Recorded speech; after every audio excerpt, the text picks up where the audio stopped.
Krishna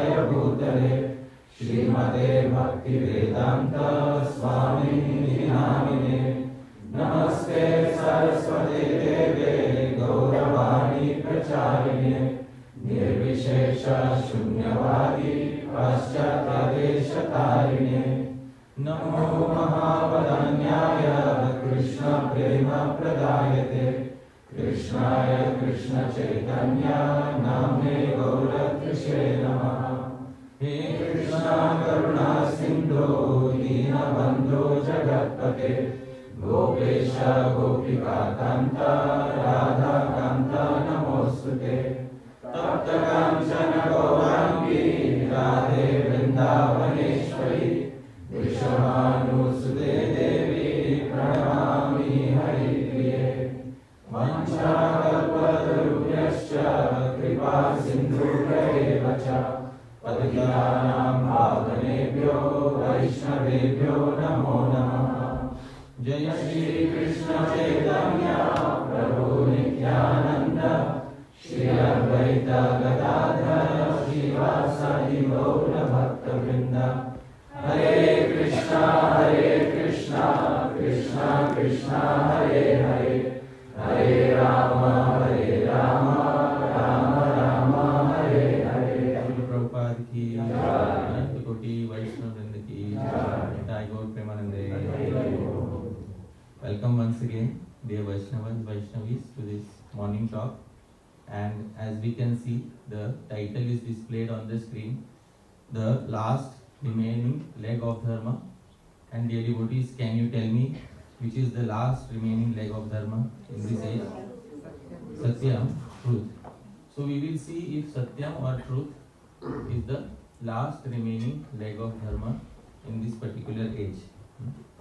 But before I begin, I'd like to start with a quote by His Divine Grace A.C. Bhaktivedanta Swami Srila Prabhupada in his purport to Bhagavad Gita 17th chapter verse number 15.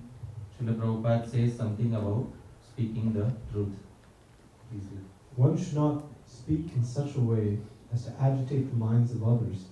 Of course, when a teacher speaks, he can speak the truth for the instruction of his students. But such a teacher should not speak to those who are not his students, if he will agitate their minds. This is penance as far as talking is concerned. Besides that, one should not talk nonsense. The process of speaking in spiritual circles is to say something upheld by the scriptures. It's a very important section of the Bhagavad Gita where Sri Krishna is specifying austerity of speech. Now, before I begin explaining anything, I'd like to say that in the morning Bhagavatam class, it is very nice that we discuss some tattva. And in the afternoon talk, we can always discuss some rasa. The morning talks, Maharaj told me one thing, morning talks are best for tattva and afternoon talks are best for rasa. And what to speak of evening, that is the prime slot for discussing rasa. But this is a very good time to discuss deep truths about our philosophy, and we should never hesitate to discuss tattva when it is presented to us. So, in these two talks, I will be speaking mainly about the tattva, about the last remaining leg of Dharma. Srila Prabhupada says one should not speak in such a way as to agitate the minds of others. Of course, in this age of Kali-yuga, some people like to speak the truth, but the main intention is not to speak the truth. The main intention is to hurt other people on the pretext of speaking the truth. So, often there are individuals who take vicarious pleasure in speaking uncomfortable truth. So, they will only speak the truth which will hurt others. And they call this as some sort of a service to the human society or to a transcendental cause. Therefore, Srila Prabhupada says, the first characteristic of speaking truth is one should not speak truth which will agitate the minds of others. There are ways and methods of speaking even uncomfortable truths to others. But one should always keep in mind the nature of speech that one is carrying, in order to make sure that in the process of speaking the truth, we do not make a person go further away from that truth. Because when we speak the truth in a way that hurts other people, instead of accepting that truth, people go away from that truth simply because they do not like the way in which we spoke it. Our final purpose was to make sure that people accept the truth. Our final purpose was not to hurt them in any way. So this is very important as to what Srila Prabhupada is saying. Of course, he says, when a teacher speaks, he can speak the truth for the instruction of his students. Now, this is very important. When a teacher speaks, it means that in a private group, in a private gathering, when there is a Shiksha Guru or a Diksha Guru who is speaking to their disciples, and in a confidential environment, they can even speak some uncomfortable truths, maybe some pinching truths to the disciple, because they have the confidence that the disciple will not take me negatively and will understand the essence of what I am saying. In traditional Sri Vaishnavism, there are two categories of discussions, two broad categories of discussions that are defined. I will give the technical names of both of them and I will explain the meanings of both of them. Please repeat after me. The first, Upanyasam.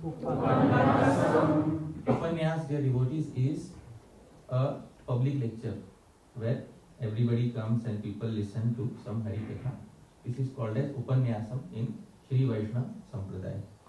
And second, please repeat. Kalakshepam. Kalakshep is literally, it means Shepa means passing and Kala means time. So passing your time privately with the Guru. Spending private time with the Guru, where the Guru is giving you private instructions, is called Kalakshepam. So it's very important that Vaishnava should have a culture also of Upanyasam. This is Upanyasam. What we are having here is Upanyasam. But besides Upanyasam, many Vaishnavas don't get an opportunity to have Kalakshepam. Kalakshepam is where they get private time with their Gurujanas, so that the Gurujanas can resolve their doubts and private queries which they have, which they cannot ask in a public Upanyas. So this is very important as a culture for every Vaishnava society to have, because everything cannot be spoken in a public assembly, and therefore some truths have to be spoken by the teacher privately, and therefore Srila Prabhupada says often when a teacher speaks, he can speak the truth for the instruction of his students, but such a teacher should not speak to those who are not his students if he will agitate their minds. So this is penance as far as talking is concerned. Besides that, one should not talk nonsense, especially in Upanyasam, in a public talk. A public talk should not be used as a platform for speaking something which is not related to Tattva, Rasa or Bhagavan. And the process of speaking in spiritual circles is to say something upheld by the scriptures. So this Prabhupada is very clear. Please always quote Shastra in order to uphold whatever you are speaking. Very simple but very deep purport by Srila Prabhupada. Now here is the verse in the Srimad Bhagavatam which specifies about the last remaining leg. This is from the first canto, 17th chapter, verse number 25. Please sing after me. Idanim dharma padaste satyam nirvartayet tam jigrikshatya dharmoyam anrite naidhitah kali. Prabhu, kindly read the translation. You are now standing on one leg only, which is your truthfulness. And you are somehow or other hobbling along, but quarrel personified, Kali, flourishing by deceit, is also trying to destroy that leg. Now, dear devotees, please tell me, although literally it means that you are standing on one leg. Can a bull stand and try to walk on one leg? It's not possible. So what is the meaning of the verse when the verse is saying that you are now standing on one leg? Because when we see a direct translation, this is a very correct translation, that you are standing on one leg only, which is your satyam, which is your truthfulness. But Kali-yuga, in the form of anritena, in the form of speaking lies and falsities, is trying to destroy that last remaining leg. The deeper meaning of this is explained by Sridhar Swami in his commentary. Sri Chaitanya Mahaprabhu used to say, Sridhar Swami, Guru Garimani. When you have a doubt about any particular verse, always accept the conclusions given by Sridhar Swami. And Sridhar Swami explains beautifully what is the hidden message behind the verse. He says, Krita Yuge Prathamam Sampurnas Chatushpada Dharmaha. He says, in Satya Yuga, all four legs of Dharma were fully intact. Then he says, Tretayam Chaturnam api padanam madhye smayena tapaha sangena shaucham madena daya anritena satyam ityevam chaturtham shuhiyate. Now, in Treta Yuga, he says 1/4 of each leg is destroyed. I hope you are able to understand. This is the meaning of the verse. So Sridhar Swami explains what is the subtle understanding of the verse. It's not that one leg is fully destroyed in Treta Yuga. It's 1/4 of each leg. Because the term pada means a leg, the term pada also means a quarter. So Sridhar Swami takes the meaning of the term pada as a quarter. So 1/4 of each leg of Dharma is destroyed in Treta Yuga. And then he says, Dwapare tu ardham. By the time Dwapar Yuga arrives, only half the potency remains in each of the four legs. And then he says, Kalau chaturtho amsho avashishyate. And in Kali Yuga, only 1/4 potency remains in each of the legs. Dear devotees, there are still 4 legs remaining, but how much potency is remaining in every leg? 1/4 potency is remaining in every leg. Because from practical experience, you can see that there is some daya, some merciful nature still remaining in Kali Yuga. There are still some people who are having shaucha, cleanliness. There are still some people who are practicing tapaha, austerity. And there are still some people practicing satyam, that is truth. So all 4 legs of religiosity are still there, but only 25% are remaining. And then he says, Sopi ante vinangshati iti. And that final 25% will also be destroyed at the end of Kali Yuga. So this is the hidden understanding of the verse. So the meaning of the verse is that the 4 legs are there, but every leg is at 1/4 of its original capacity, and the main leg on which Kali Yuga is able to sustain itself is Satyam. That is the strongest that is the one leg on which Kali Yuga is able to mainly sustain itself, and Dharma is able to sustain itself, and Kali Yuga is attacking that leg most prominently in this age. Which leg is being attacked most prominently? Satyam is being attacked most prominently. Truth is the most important first casualty in this age of Kali Yuga. And therefore, it is very important for us that whenever there is some sadhu who is speaking the truth, we should immediately take their words very seriously. Many of us took to the path of spiritual life because we saw something in Srila Prabhupada's books which we did not see elsewhere. There is one striking quality about Srila Prabhupada's books which we did not see elsewhere. And what according to you was the most striking quality about Srila Prabhupada's books? Truth. As it is. That's why the name. As it is. So because it was the truth, therefore even in the age of Kali, since we found a sadhu who was speaking the truth about the world, therefore we accepted his words, and today we have benefited a lot by following his words. Therefore, Bhagavan Shri Krishna says, please repeat, Satyam vadam, dharmam charam. Speak the truth. Follow Dharma. Yeah. Dear devotees, is this the path of Mati or the path of Rati? Mati. How important Mati is? Because unless Mati is present, unless injunctions from Shastra are present, the entire world will be turned upside down. Therefore, the path of Rati is very good. But the path of Mati is the one which is sustaining this age of Kali. And therefore, all of us should make a very serious attempt to learn the path of Shastra and to follow the path of Shastra. The Rig Veda also says, Satyenotamita bhumi.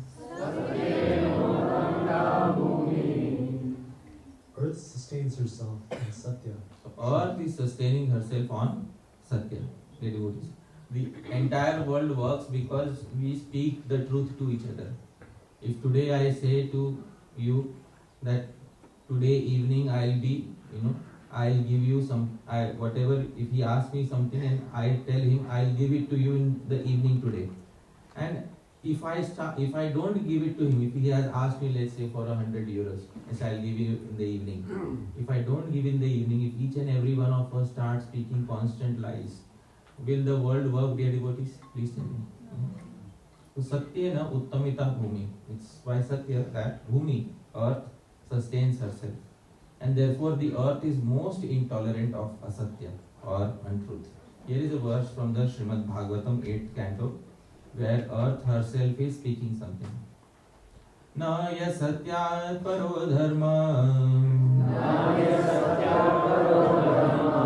iti hovacha bhuriyam sarvam sodhumalam manye ritelika param naram na hi asatyat paro adharma. You can see after paro there is an apostrophe. That apostrophe indicates the hidden a. Na hi asatyat paro adharma. There is no adharma greater than asatya. And what is asatya, dear devotees? Speaking lies. Iti hovacha bhuriyam. Therefore the earth once said. What did the earth said? Sarvam sodhum alam manye. I think I am capable of tolerating everybody. Rite, except for Alik Param Naram, the person who speaks lies. Please read. There is nothing more sinful than untruthfulness. Because of this, Mother Earth once said, I can bear any heavy thing except a person who is a liar. This is the conclusion even of Earth. Liars are a burden on this planet. And dear devotees, this age of Kali-yuga is so sinister. See, when adharma comes as adharma, you can easily understand it. When adharma comes disguised as adharma, you can easily understand it. But Kali-yuga is such an age where often adharma comes disguised as dharma. Is it the truth or not? Yes or no? Yes. We are here for truth. This is the age where adharma often comes disguised as dharma.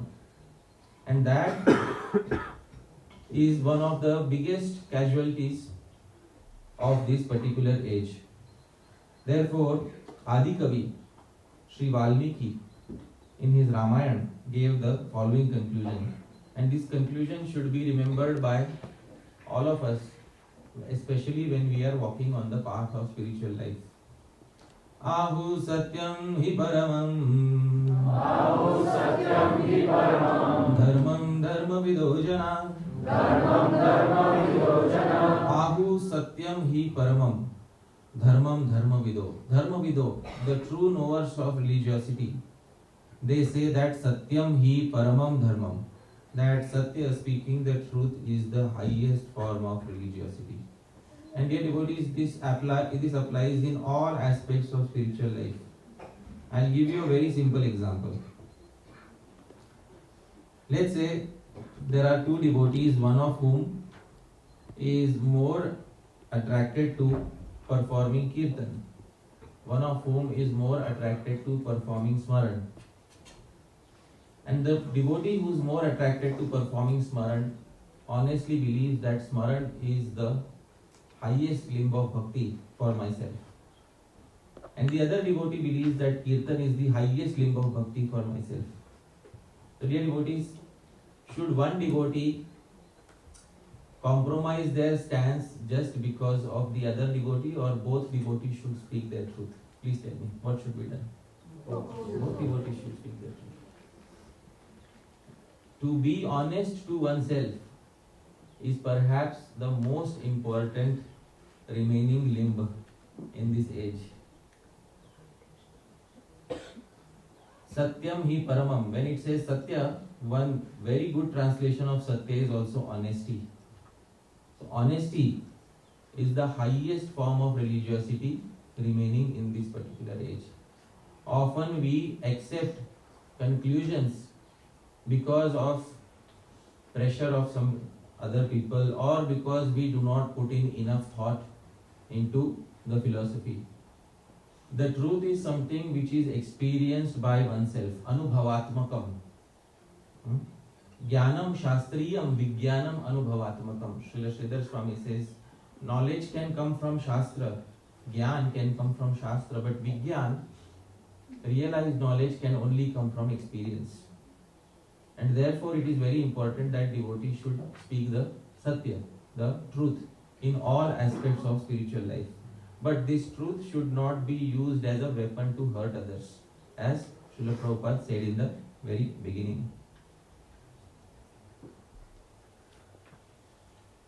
Now, dear devotees, Srila Prabhupada says that you should speak the truth, but speak the truth in such a way that people should not get agitated, because often in this age there are people who are not willing to listen to the truth. They are not willing to listen to the truth. I recently had an experience where I was speaking about the various rasas of bhakti as described in the Bhakti Rasamrita Sindhu. And I'll tell you one honest fact about what Srila Rupa Goswami says in the Bhakti Rasamrita Sindhu. When Srila Rupa Goswami starts describing Dasya Ras, so Srila Rupa Goswami says, according to Sridhar Swami and other authorities, Dasya is the highest rasa. This is a fact. In the very beginning of the section on Dasya Ras, Srila Sridhar Swami says, Srila Rupa Goswami says, according to Srila Sridhar Swami and other authorities, Dasya is the highest rasa. And in the talk I spoke this. And there are ways to prove this, dear devotees. Dasya is servitude, and servitude is the foundation of all relationships. Please tell me any relationship that can work without service. There is no relationship that can work without service. So please tell me which is the highest rasa. Hello? If you look at it from that point of view, it is rasa. Then comes Sakhya, dear devotees. And Sakhya, Sri Rupa Goswami says, Preyan eva bhavet preyan. This Sakhya is the most delightful rasa for those who are connoisseurs of this rasa. And then when it comes to Vatsalya, Sri Rupa Goswami says, Vatsalya is so supreme that even when Krishna doesn't want to reciprocate with the parent still continues to feel Vatsalya. If Krishna doesn't reciprocate with a friend, the friend will feel shattered at heart. If Krishna doesn't reciprocate with the das will feel dejected. But if Krishna doesn't reciprocate with the parent still I love him and I know that my son also loves me. So please tell me which rasa is the highest? Vatsalya. This is exactly how Sri Rupa Goswami spoke. Well, after the talk, somebody came up to me and said, "You should have said Madhurya is the highest rasa."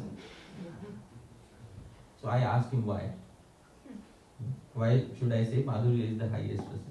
No, and I am telling you the truth. No devotee in the spiritual world would like to live with the feeling that I am in a second class rasa. Isn't it? This is the truth.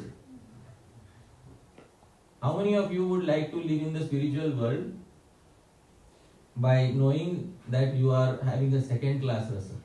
Please raise your hands. You are okay with the second class rasa? No, then not raise your hands. So how do you think the das or the sakhas or the parents in the spiritual world are living? If somebody goes up to them and constantly tells them, hello, you are okay, alright. By the way, your rasa is second class.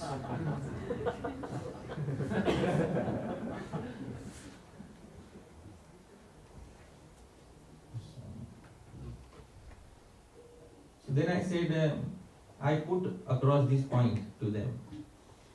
Then I said, no, but you should. That person said, no, you should represent what the parampara is saying, Madhurya is the highest. So I said, see, there are two things. First and foremost, we should read what the parampara is saying. The parampara, when it represents every rasa, it is representing every rasa as if that rasa is the highest. Perhaps we have not read the parampara. We have only read certain parts of the parampara which appear nice to us. And of course, when it comes to Madhurya Ras, Sri Rupa Goswami says, Rasarat in the Ujjwal Nilmani, in the very beginning, he says the king of all rasas. Now, this is his personal opinion. I 100% agree to this. That Sri Rupa Goswami in the beginning of Sri Ujjwal Nilmani, because he composed a separate literature for Madhurya Ras. The Bhakti Rasamrita Sindhu, most devotees know that the Bhakti Rasamrita Sindhu describes 5 rasas: Shanta, Dasya, Sakhya, Vatsalya and Madhurya. But fewer know that the Bhakti Rasamrita Sindhu doesn't describe Madhurya. It only describes in very brief what Madhurya is. Because Sri Rupa Goswami says, many people, especially those who are over-renounced, are ineligible for Madhurya Ras. And it doesn't mean that those who are sense enjoyers are eligible. Right? Please try to understand this. Yeah, sometimes statements are taken out of context. So, therefore, a separate literature was composed specifically to address this one rasa. Which rasa is that, dear devotees? Madhurya. And this literature is the supplementary portion of Bhakti Rasamrita Sindhu. It is called Ujjwal Nilmani. It's a very confidential literature, Srila Prabhupada used to say. The reason for it being confidential is because many people are not eligible to touch the subject matter. This is the reason why Srila Prabhupada said, and Sri Rupa Goswami also said, most people are ineligible. Why? Nivritta anupayogitva. They have some false conceptions of renunciation which make them ineligible to touch the subject matter. They will not be able to digest this literature. Srila Prabhupada says, Sri Rupa Goswami says this. Durubhatvat. Many people also don't have a genuine taste for this particular rasa. Although they would like to parrot many times that I want to become a Rupanuga, I want to become a Rupanuga. But it is very difficult for them to actually get into understanding this rasa. So anyways, dear devotees, at the end I had to say one thing to that particular individual. I said, yes, you are correct, I am wrong. Yeah, Madhurya is the highest rasa. I hope you are able to understand. Why? Because I have to preserve my mental sanity.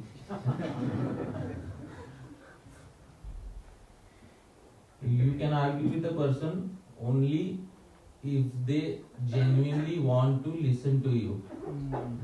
Sometimes they come to you with a euphoria in their mind that I already know.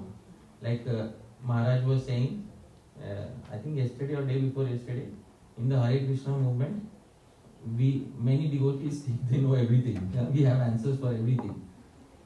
But often, dear devotees, when we read in detail, then we understand that we are missing something somewhere slightly. Alright, dear devotees, Srila Prabhupada therefore said, speak the truth very carefully because you may have to pay a cost for speaking the truth. Here is what Srila Prabhupada says. Please read. The leaders. Now we are preaching love of God. Nobody's interested. If we had given some political bluff that here will be such and such party's meeting and it will give you heaven hand to hand. Oh, people will throng. You see? Because they are cheating. Sacha boleto mare latan. There is a nice poet. He says that if you tell the truth, people will come with their logs to hurt you.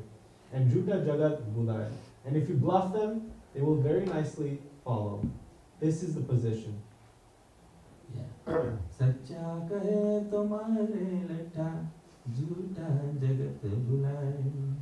So like this, that's the poem. Sacha kahe tumhare latta, jhuta jagat bulai. So Prabhupada is speaking on this. If you speak the truth, then people will come with their sticks to smash your head. Jhuta jagat bulai. And if you give them the sweet poison of falsity, oh wow, that is very nice. Dear devotees, it's very important that even in this age, although it is risky to speak the truth, a devotee should not abandon that one final leg of Dharma on which Dharma is prominently standing. Dharma is prominently standing on one leg. Which one leg, dear devotees? Truth, Satyam. Other legs are also there, but Dharma is prominently standing on the leg of Satyam. Now let's have a fresh breath of Satyam, dear devotees. The main purpose of my presentation was this. Srila Prabhupada often said in his purports that he glorified one Acharya, Sri Vallabhacharya. And Sri Vallabhacharya, he composed a composition named Sri Krishna Ashraya Stotram.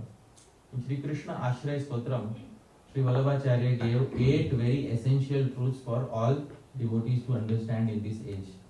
And here is what the first truth given by Sri Vallabhacharya in Krishna Ashraya. We know the meaning of Krishna Ashraya. Can anybody tell me what is the meaning of Krishna Ashraya? Shelter of Krishna and Stotra. Now this is the composition which is inviting us to take shelter of Sri Krishna. Very wonderful stotra. The devotees, please sing after me. Sarva margeshu nashteshu Kalau chakhala dharmini Parshanda prachure loke Krishna eva gatir mama. Now dear devotees, this is coming from Sri Vallabhacharya. Alright. Sri Vallabhacharya says, Sarva margeshu nashteshu kalau. In this age of Kali, Sarva margeshu nashteshu. You should know one truth, that all paths of religiosity are destroyed. All paths of religiosity are destroyed in this age. Alright. Now some of you may say, well, Harinam Sankirtan is still there. And you may have your arguments. Alright.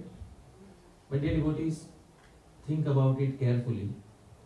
Are all paths of Dharma giving immediate results or results after great delay? Please take me. Think about it. Great delay. Why? Because only 25% of the potency is remaining. Sarva margeshu nashteshu. Almost all paths are destroyed. Kalau cha khala dharmini. And Kali-yuga is now filled with Khala Dharma. Khala Dharma is pretentious religiosity is on its peak in this particular age. Please raise your hands if you accept this as Satyam. Be honest, huh? This should be your truth. Huh? Kalau cha khala dharmini. Pretentious religiosity has taken over this particular age. Pashanda prachure loke. And cheating forms of religiosity are present on every nook and corner. In such a condition, Krishna eva gatir mama, my only remaining shelter. Dear devotees, is rati. I hope you are able to understand. Is to absorb myself in the thoughts of Sri Krishna. This is the first truth that Sri Vallabhacharya said. And when he says, please read the translation too. In the age of pretentious religiosity, named Kali-yuga, when all the paths, karma, jnana, ashtanga, etc., are destroyed, and when the human society in general is replete with cheating forms of religiosity, then Krishna alone is my refuge. So this, dear devotees, is the first satyam that he speaks. He genuinely believes that this is the satya that he is seeing around him. Now, if you also believe in this satya, please raise your hand that we align with him 100% on this. Of course, dear devotees. Therefore, although there is the path of mati, there is the path of following shastras, but mati alone will not be able to give that result. You will need an out-of-the-box solution in this age. Therefore, besides the path of mati, there has to be the other path. And what is the other path, dear devotees? The path of rati. Krishna eva gatir mama. If you try to follow religiosity, dharma too much, Kali-yuga will eventually get to you. Therefore, you will need something which Kali-yuga will not be able to access. That is Rati, Sri Krishna. Next, Sri Vallabhacharya says, Mlecha kranteshu desheshu papaika nilayeshu cha satpida vyagralokeshu Krishna eva gatir mama Mlecha akranteshu desheshu. All countries in the world have become overrun, especially the rulers of those countries are behaving exactly like Malechas. They engage in unlimited violence towards animals, towards other human beings, etc. Papaika nilayeshucha, and even the holy places have become replete with sinful activities. There are few individuals in the world who are willing to purify themselves, become Vaishnavas, become sadhus. But Sat Pida, those sadhus are also experiencing great difficulty in this age. They are not having an easy life in this age. Lokeshu, in such a condition, dear devotees, please sing the last line. What is the last line? The path of Rati is the only path remaining to take for me. There is nothing else remaining. Please read the translation. In this age, when all places around the world have become filled with people who behave like mlechas, and when even the holy places have turned into abodes of sinful activities, and when we see the distressful suffering of sadhus in this age, then Krishna alone is my refuge. So this, dear devotees, please raise your hands. How many of you align with Sri Vallabhacharya on this particular truth? Dear devotees, wonderful. So this is very important to understand that one sadhu who can speak the truth can change everything in this particular age. And Srila Prabhupada was that sadhu who brought a revolution. Similarly, when sadhus speak the truth, that truth should be accepted no matter where it is coming from. Further, Sri Vallabhacharya says, now somebody may ask that alright, all the countries may be filled by leaders who are behaving like this. You can go to the holy places and, take respite from that. Sri Vallabhacharya says, Ganga Tirtha Varyeshu Dushtaireva Vriteshviha Tirohita Hridaiveshu Krishna eva gatir mama. Sri Vallabhacharya says, You could have thought of going to Ganga Adi, Ganga etc. holy places, Ganga, Yamuna, Mathura, Kashi, so many holy places in and around Bharatvarsha. But Gangadi Tirtha Varyeshu, all these holy places, Dushtair Eva Avriteshu, they are overrun by ruffians of all sorts. They will not let you sit peacefully even within the dham. Now please raise your hands, how many of you believe this is the Satya? They are overrun by people who will not let you sit peacefully even within the dham.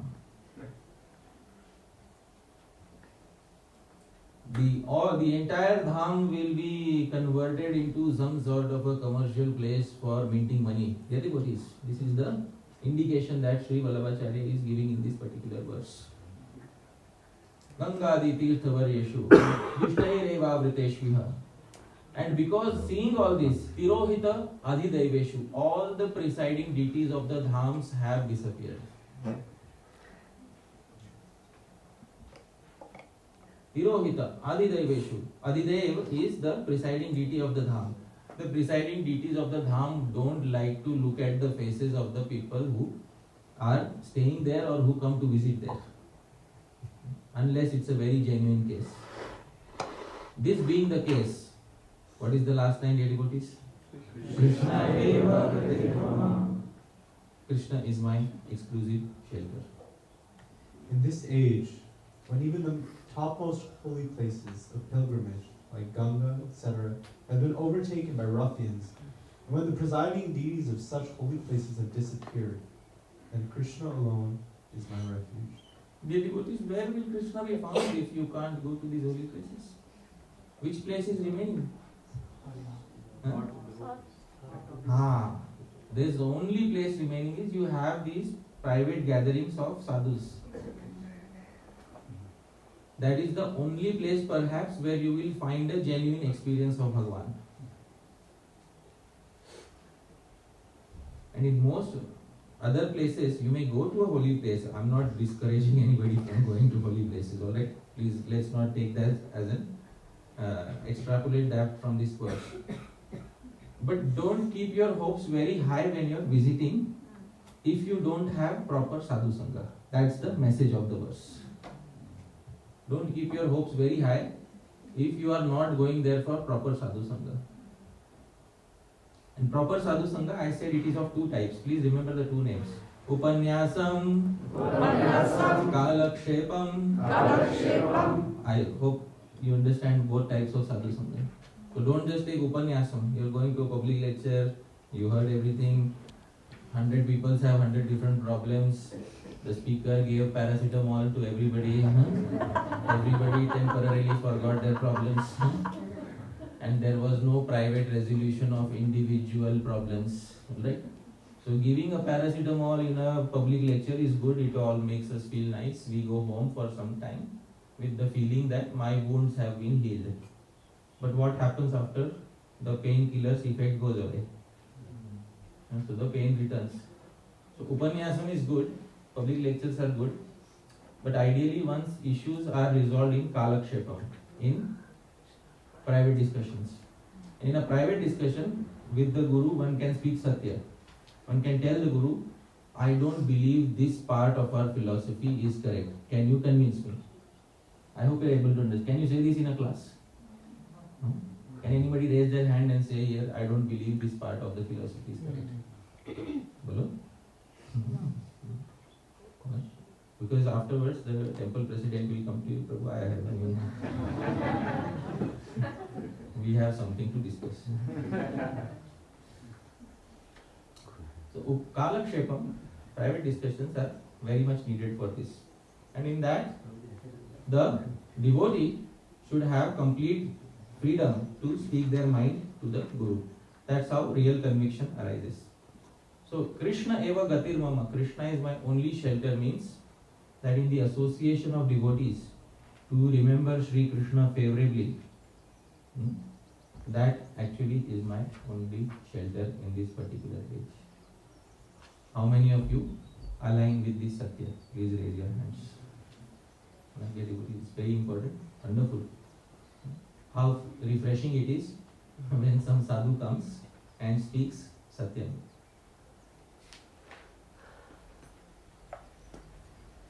Now, Sri Vallabhacharya says, even amongst sadhus, please try to find somebody who is genuine, because the age is filled with sadhus who are extremely pretentious. Ahankara vimudheshu satsu papanuvartishu labha pujartha yatneshu Krishna eva gatir mama. Please read the translation. In this age, when even the saintly souls have become infatuated by pride, when they are seen to be engaged on the path of sinful activities, and when they are hankering for profit, adoration, and selfish motives, then Krishna alone is my refuge. So you will have this experience when you go out and try to find sadhus. And if you try to look for, somebody who has the most charisma, if that is the deciding factor, it is often a case that we may end up with somebody who at the end may not give us satyam, the truth. Ahankara vimudheshu. Most of the saintly souls also have become overtaken by ahankar. And what is the ahankar? As soon as they gather a few disciples, they think that now I have some potency. I hope you are able to understand. Now I have some potency. Bhagavan must be really pleased on me that he sent me a few nice disciples to take care of me. And now my disciples versus his disciples. I hope you are able to. He didn't agree with me. And now I have disciples. And now he also has disciples. Alright? So now I will engage my disciples in proving to him that he was wrong and I was right. I hope you are able to understand. Ahankara vimudeshu.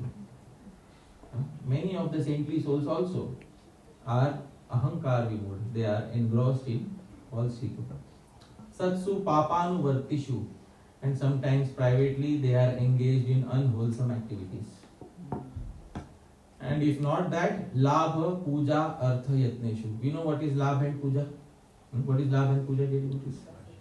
Profit, adoration, distinction. So this labha, puja, artha, yatneshu. You will see many attempts for attaining this. When all of this is the case, please take a back seat and understand it will take time to find the genuine sadhu. Krishna eva gatir mama. And when we find such a sadhu, the association of such a sadhu will give us the experience of Shri Krishna Bhakti, and that is my only shelter. Dear devotees, these are the first 4 verses of Shri Krishna Ashray Stotram out of the 8 verses. So, would you be interested in listening to the remaining for tomorrow? Yes. Alright, wonderful dear devotees. I will pause here. Alright? Thank you very much. Yadatra skritam kinchit vidvamsah purayakita. Yadatra saushtavam kinchit tadguru reva mena. Yadatra skalitam kinchit. It's possible I might have made a mistake. But vidvamsah, your learned devotees, purayantuta. Please correct any mistakes. Yadatra saushtavam kinchit. But if there is anything nice, please remember tadguru reva. It belongs to my gurujanas, may nahi. It doesn't belong to me. Thank you very much, dear devotees. Jagat Guru Srila Prabhupada ki jai.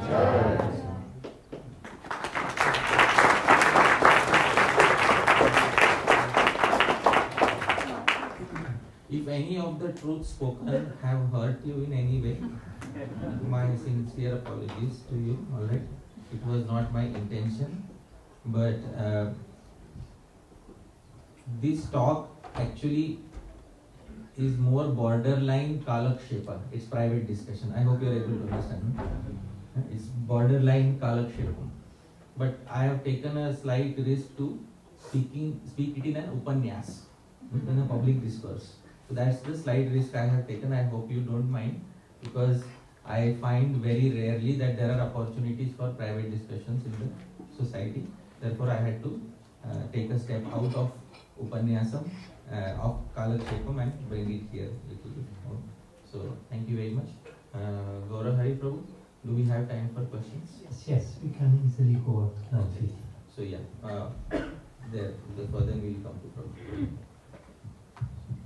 Hare Krishna Prabhu, thank you so much for this theory and lecture. I have a practical question. I had a situation at my workplace where we had lunch and we had limited time for discussion, and I was sitting by some impersonalist who started to preach about impersonalism as the absolute truth. And then something really irritates me in the heart, like he's not telling the truth. But on the other way, I had limited time to argue with him. So I argued, so, of course, and it didn't went well. But my question is, what would you do in this situation? What would I do?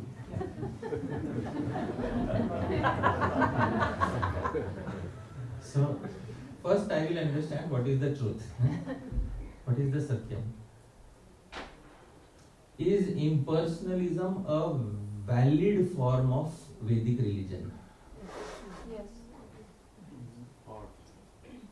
Very loaded question, isn't it? Yeah, it is. Very loaded I mean, question.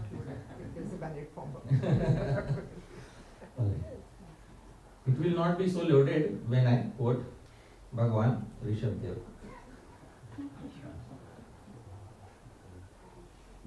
Mahatsevam dvaram vimuktes Tamo dvaram yoshitam sangi sangam Mahantaste samachitta prashanta Vimanya Surada Sadavoye. You have the mic still with you? Okay. I would like you to read the highlighted portion. Please read. One can attain the path of liberation from material bondage only by rendering service to highly advanced spiritual personalities. These personalities are impersonalists and devotees. Wow.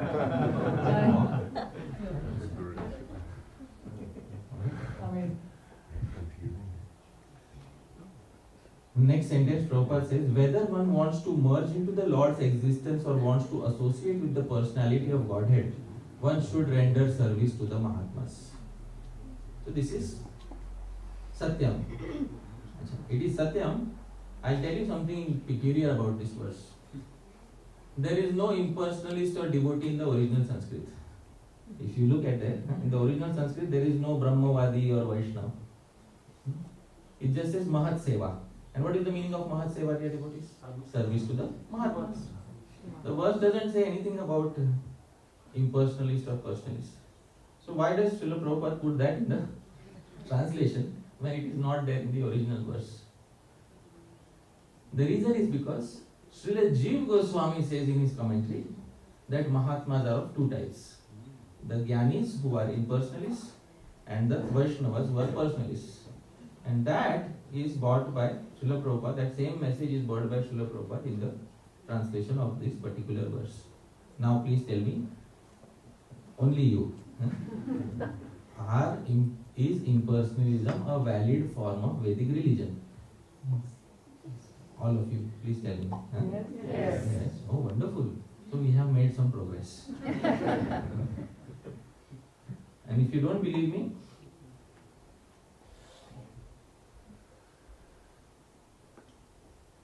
Vadanti tattvavidas Tattvam yajnanamadvayam Brahmeti paramatmeti Bhagavaniti shabdyate. Please read the translation. learned transcendentalists who know the absolute truth call this non-dual substance Brahman, Paramatma, or Bhagavan. So Brahman is also the absolute truth. Right? It is one of the aspects of the absolute truth. This we have to accept. Otherwise we are speaking against Srimad Bhagavatam. Okay, so this is the first thing to understand. Now, impersonalists also are of many types. This we have to understand. Even amongst impersonalists, there is no oneness.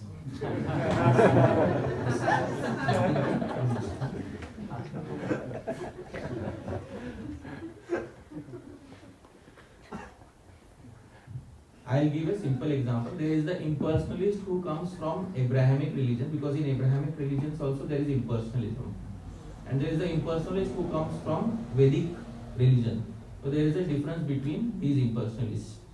For example, if you take somebody who comes from an Islamic background, they will say ultimate truth is impersonal.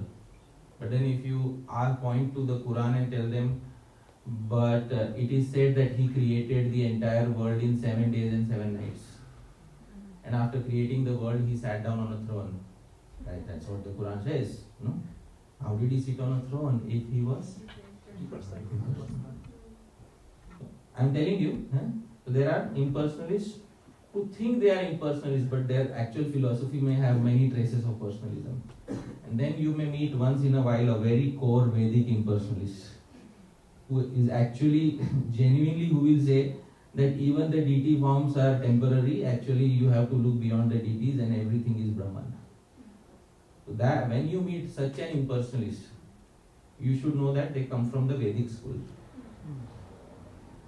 I hope you are able to understand. And when you meet an impersonalist whose philosophy, who himself has not read his philosophy properly, then you know that they are not really following that path of Vedic impersonalism. The true impersonalism is that which is given in the Vedas, in which all names and forms are denied. That is true impersonalism. All other forms of impersonalism will sooner or later crumble down under the weight of their own philosophy. Actual impersonalism is Vedic impersonalism, because all names and forms are denied. If you go to a church, you will see symbols of cross, and there are many many statues installed everywhere. And then you may ask, ultimately the truth is impersonal. Why have any representation of the truth? How is the Holy Cross considered as a representative of the truth if the truth is ultimately impersonal? Of course, we can't be without symbolism, isn't it?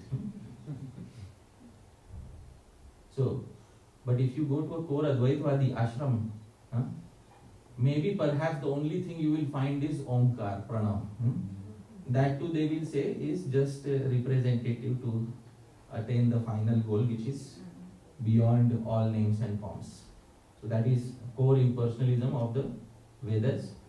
They should be respected. We may not align with them, but we should only argue with them if they are Vedic and if we understand our philosophy very well. Because there is a verse in Kashmir Shaivism, there is one verse which is very nice. Swapakshan parapakshams nisheshena navedayah swayam sa samshayam bhodau nimajjan starayet katham.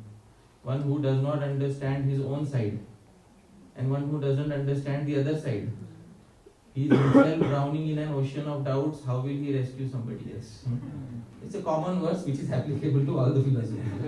Swapakshan parapakshams nisheshena navedayah swayam sa samshayam bhodau nimajjan starayet katham.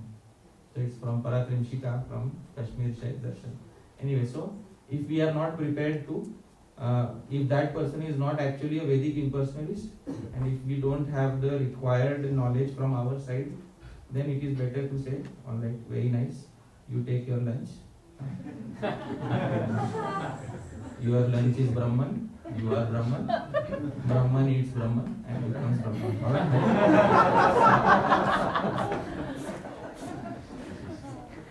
Thank you so much. Yeah, Prabhu. Gaurari Prabhu, where is Gaurari Prabhu? You have to tell me when to stop.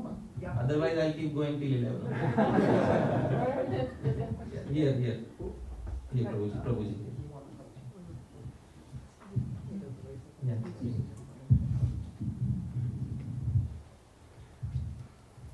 Hare Krishna. Thank you very much. You spoke of Satyam being honest and then saying that the truth is experienced by oneself, and knowledge comes by experience. And I'm still figuring out how to pose the question. We have the Shastra and the truth as like often presented very objective. Yeah, very like strongly. And then it seems to be the dimension of subjectivity of self-experience even in the spiritual world, where Rupa Goswami is speaking of all rasas. Each one is the highest, so maybe you can elaborate. Oh, wonderful. Oh, nice. So, sometimes Shastra speaks of the truth very subjectively, and sometimes Shastra speaks of the truth objectively. How wonderful is our Shastra, isn't it? Huh? That it doesn't force us into a linear understanding of the universe. And how restrictive our Shastra would be if it would tell us that you only think like this. But no, my reality tells me there is also some other angle. No, you are a blasphemer and offender if you think outside of the box. This is not what Shastra is. Shastra will give sometimes the absolute truth. The first verse of the Bhagavatam, Janma Adyasya Yataha. The supreme absolute truth is from which the entire universe is created, maintained and destroyed. Now please tell me, is this an absolute truth or a relative truth? It's absolute truth. There is no denying the fact that the supreme truth created this world, is maintaining this world and destroying this world. That's an absolute truth. But then there are relative truths in Shastra. Now I'll give an example of relative truth in Shastra.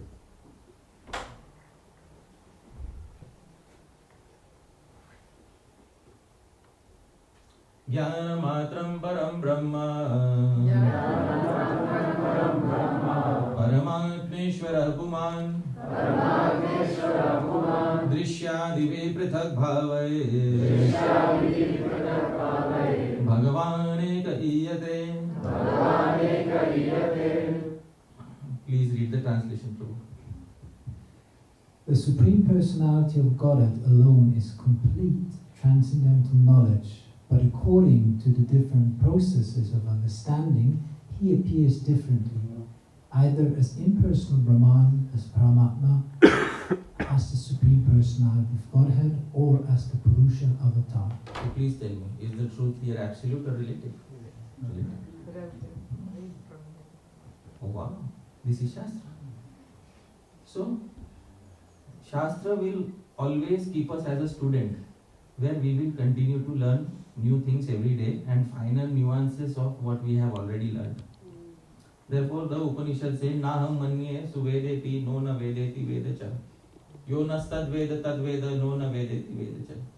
Naham manye suvedeti. I don't say that I know everything. No na vedeti vedacha. Nor do I fake humility by saying I know nothing. Yo nastad veda tad veda. One who says that I don't know everything actually knows everything. Nona vedeti vedacha. And one who says I know everything actually knows nothing. That's the message of the Upanishads. Very wonderful verse in the Upanishads. Also regarding Rasa. And I gave the example of me giving a talk, my own experience, and afterwards somebody came and said, no, you should have spoken of Madhurya. This is the highest, that is the highest. I wanted to show a verse, but I purposely did not show.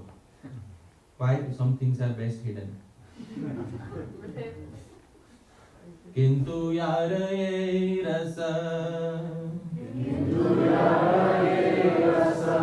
Sei sarvotama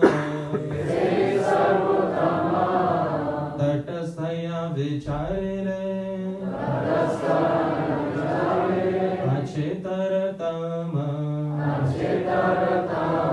So please just read please read the translation. It is true that whatever relationship a particular devotee has with the Lord is the best for him. Still, when we study all the different methods from a neutral position, we can understand that there are higher and lower degrees of love. Now, dear devotees, now Prabhu, tell me, is this absolute truth or relative truth? I see, who has translated this? No, he's the original author. Who translated this in English? Prabhupada. Oh, the devotee who came to me said, Prabhupada never said that every devotee experiences their rasa as the highest. I could have shown this pramana. Here is where Prabhupada says.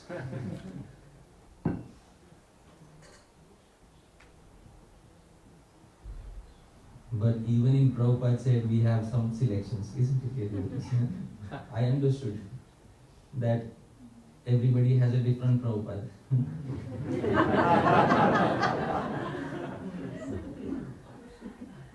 So I did not want to disturb his image of Srila Prabhupada by quoting this.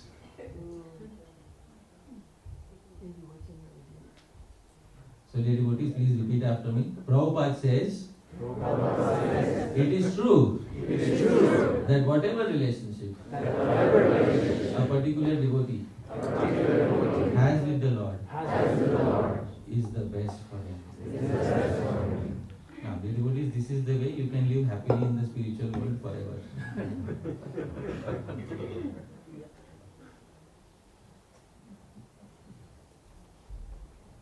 This also implores us to explore every rasa neutrally before we come to a conclusion based on the intelligence of somebody else. Because what is happening, Dasya, Sakhya, Vatsalya, Madhurya. This is what is happening. So, therefore, it's important to explore all of these facets of. So this Shastra gives absolute and relative truths. And how wonderful Shastra is. How wonderful it is. So that is the. I hope that satisfies your query. Yes, we will go there. Mic, let the mic be passed. We have one here. Oh, so yeah. My pattern is to, give equal preference on that side. Okay, there, Lok Pavni Mataji. How are you sitting? Okay. For the Vaishnavis, I want to give. Thank you. Sorry. I wanted to ask about, I don't know the verse by heart, but it says that the truth is situated in the heart of an unalloyed devotee. Because I ask this because my spiritual master quotes this often. But does it refer to a behavior of Vaishnava? Or I would want to understand it more, especially because in our society we have, Srila Prabhupada says, everyone has their own quote about the truth. And then someone says, but the truth is situated in the heart of an unalloyed devotee. But someone may say, well, my spiritual master is an unalloyed devotee, so therefore he speaks like you said in the lecture. So what does this mean? So I would like to understand. So when it comes to an unalloyed devotee, there can be relative truths, different varieties of truth, especially about who is the choicest worshipable deity, what rasa is the highest, which form is the highest, so on and so forth. In that regard, we can't have a objective truth. That because the Bhagavatam itself says,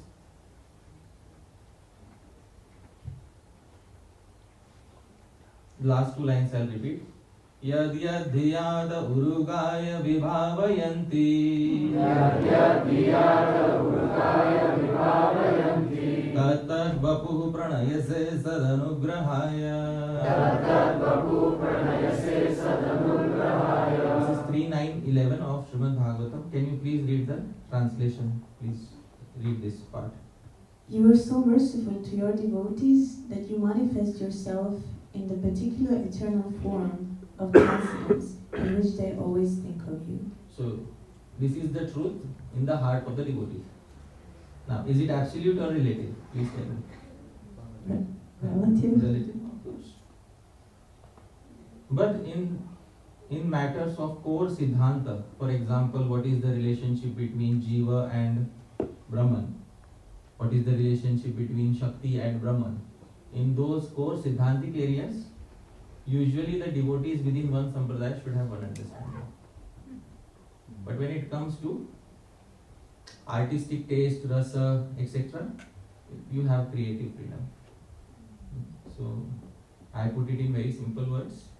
We all will not have the same taste. Because not every masala is not garam masala. My truth may be garam masala. Your truth may be chaat masala. We can't. So I'm just putting it in a very light and humorous way because it's a upanyasa, it's a public talk. So usually what happens, we force our viewpoint on somebody else. And that should not be done, especially in matters of rasa. Even in matters of tattva, we should logically convince somebody. That's it. Because you will meet people who don't want to be convinced.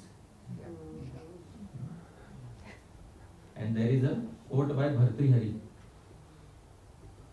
Agyaha sukham aradhya, sukhadaram aradhya visheshagyaha, jnanalava durvidagdo, brahma pitam naram naranjayati.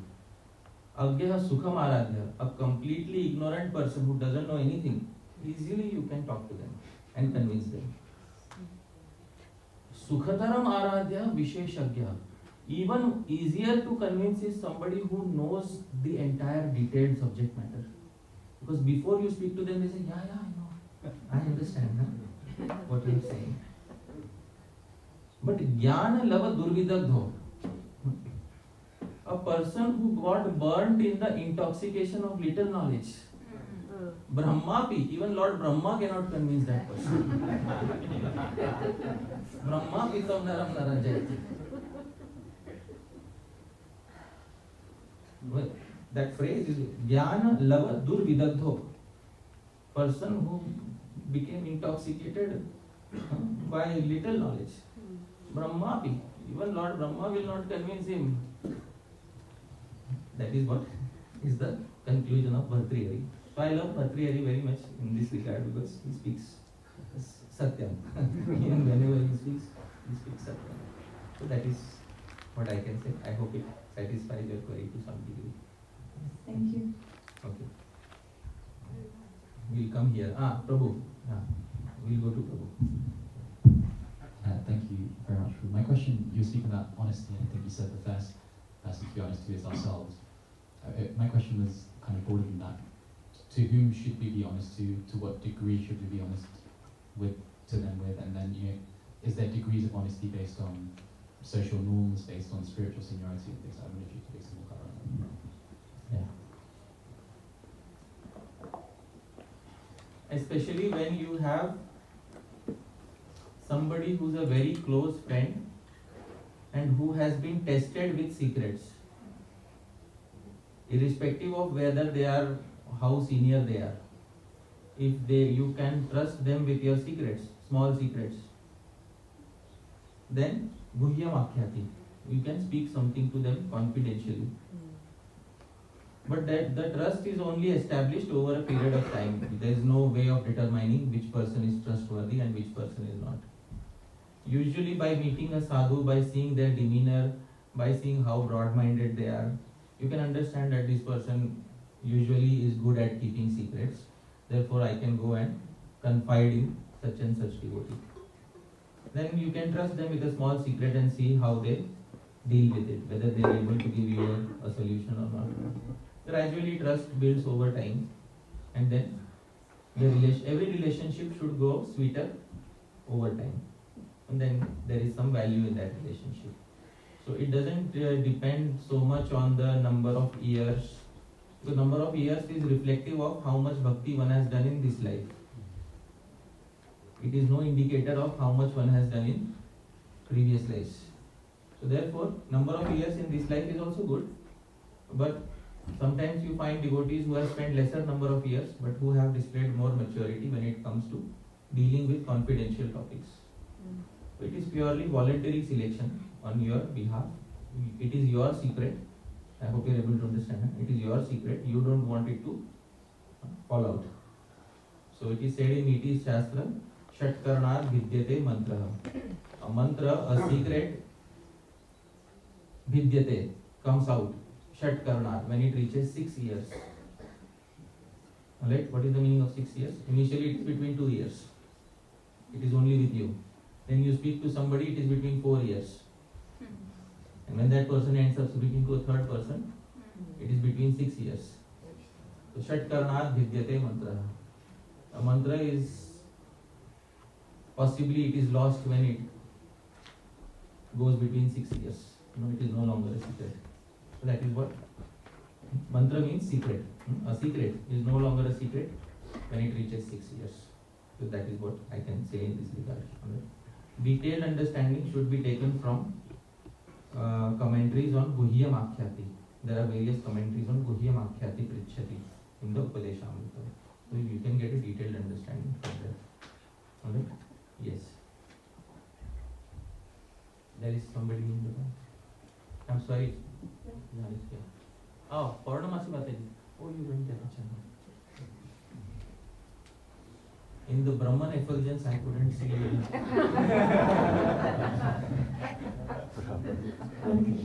Thank you.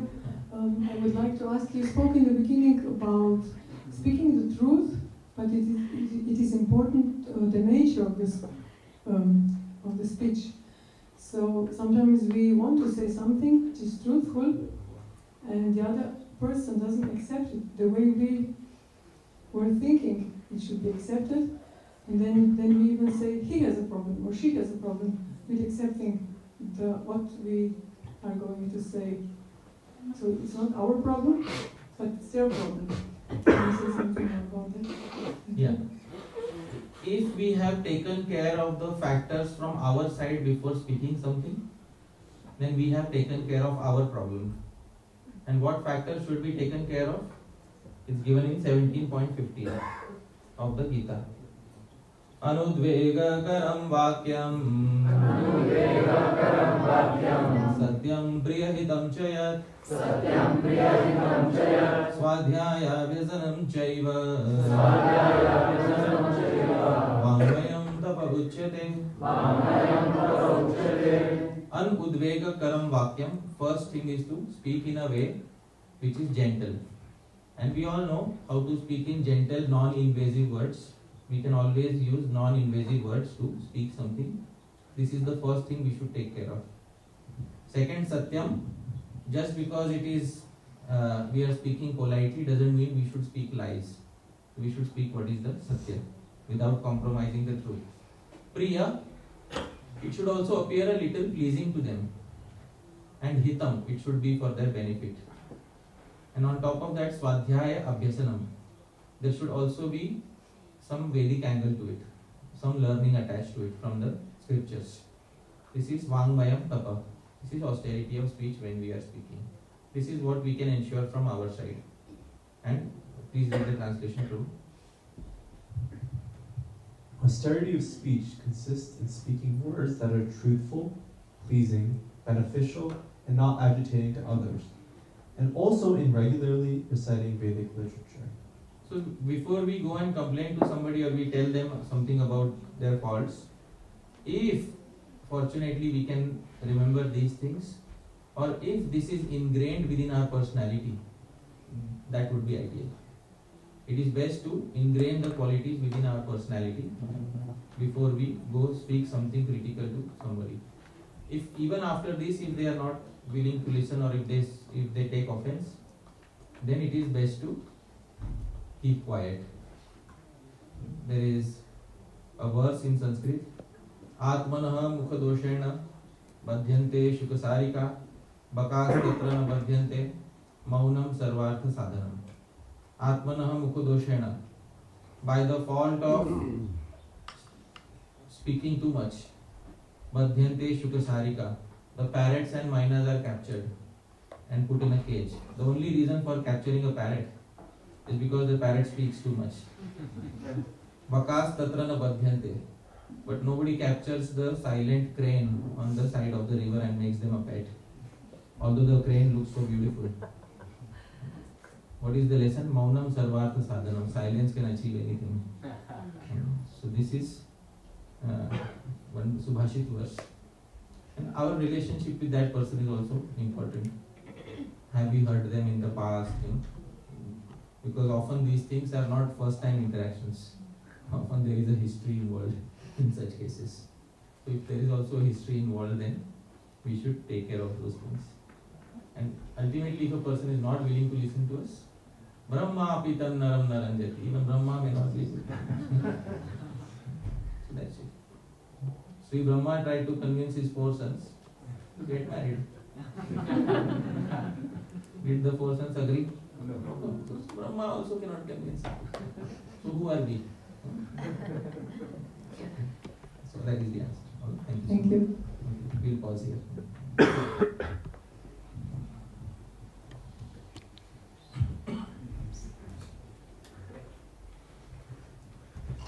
Thank you so much, Hari Pasha Prabhu, for speaking on Tattva in such an eloquent and sweet way. Often we feel Tattva, oh my God, I will not get it, but you present it in such a nice way. So today the program continues. At 11 we meet again for the crooked pathway of Prema. We have 15 minutes late. Is it possible that we start at 11:15? Sure. So everybody gets their 2 hours of sleeping time. So morning time before 11, like Prabhu said, sleeping time, rest well so that you are sharp for the session at 11. And the afternoon time, 11:50. Sorry. The afternoon session is actually meant for digestion. We have actually we hear a lot, and I found very beautiful how Maharaj said yesterday that Hari Prashad is serving out of the Charanamrita. And I think both Maharaj and Hari Prashad are distributing a lot. And so much variety of inspiration that it's not only Charanamrita, but rasgullas, samosas. We are getting really like a lot to digest. So the afternoon is meant also for us to reflect, to review our notes, to contemplate and discuss with other devotees. And at 5 o'clock we start to set the scene with Vrindavan Bhajan, and being in Vrindavan atmosphere, then we can step into the ending part of today's session with the Lila Katha. Yeah, evening, who is giving the evening session? It looks that we will give the evening session. Yeah. So all 3 sessions, you will find the same crooked person today.